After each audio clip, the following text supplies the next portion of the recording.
Hello, Hymn Society. Don't you all look so beautiful today?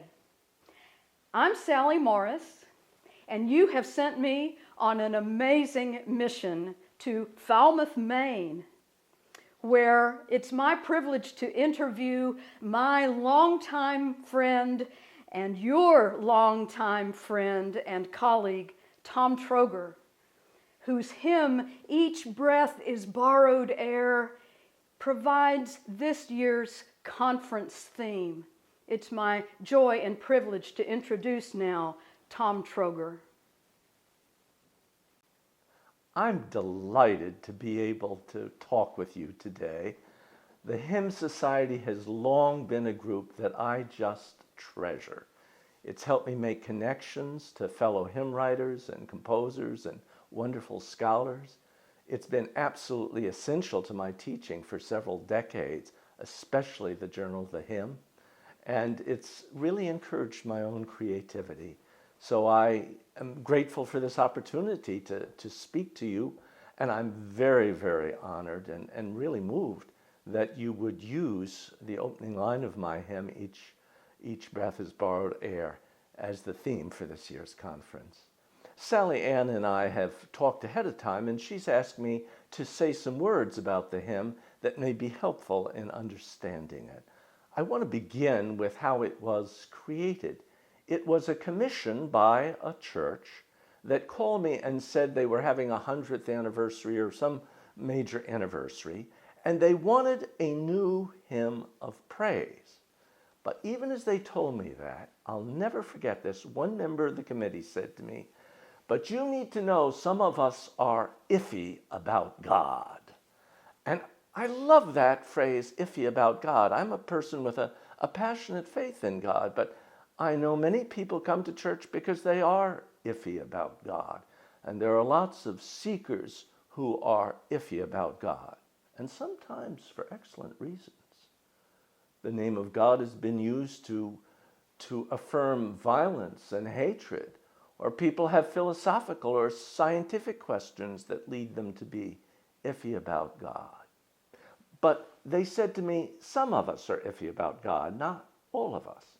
So I thought, how in the world can I write a hymn of praise for a congregation where some are iffy about God and others have a strong conviction about God?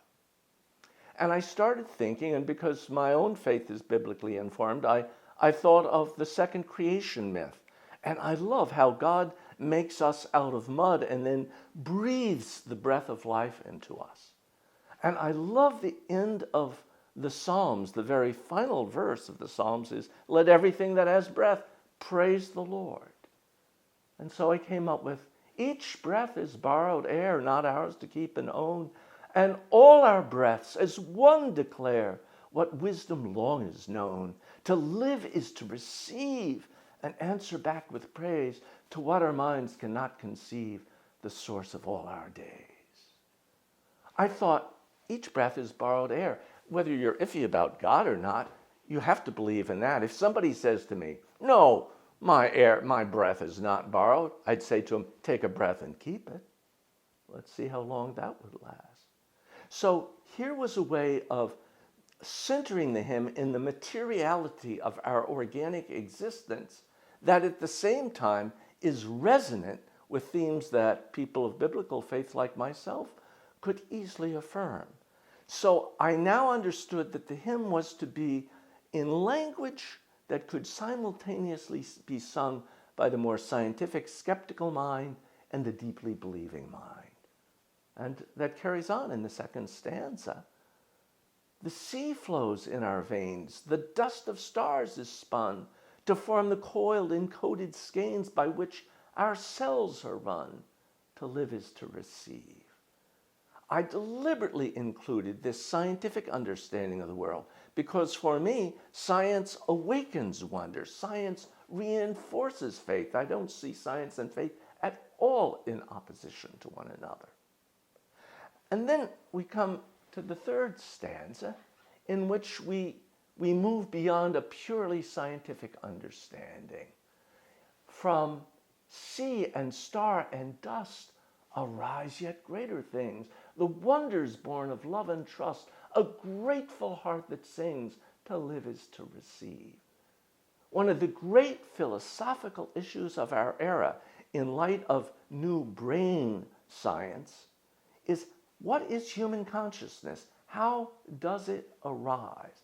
I'm not an expert on these matters, but I have been following book reviews in the New York Review of Books for several years by philosophers who are reviewing books that try to explain human consciousness. And you know, they all make the same conclusion. Nobody's done it successfully yet. And I don't think they will, because human consciousness is greater than the sum total of all the scientific explanations. I believe in science, I love science, but I'm opposed to scientific reductionism. I read an article just a few years ago by a man who was an atheist, very thoughtful man, and he was also a biologist, and he said, when I feel love toward my wife, it's because oxytocin has increased in my system. And I thought to myself, when I feel attracted to my wife, I don't say to her, you know, honey, I've got increased oxytocin. I say, darling, I love you, because there are greater things that arise from sea and star and dust, the wonders born of love and trust, a grateful heart that sings. So I wanted to give witness to those greater things. And I thought, in a church that's iffy about God, they would know about those greater things even if they didn't use the name God. And then, of course, I thought of our final breath. So I wrote, and when our death draws near and tries to dim our song, our final breath will make it clear to whom we still belong. Just as the first breath is borrowed air and all the breaths in between, the final breath is borrowed air. It's return to God. So for me, this hymn actually represents a major issue of how do we bring faith into this millennium, especially a millennium with many people who are iffy about God. Can we find an idiom which speaks both to people of deep faith like myself and those folks who are iffy about God?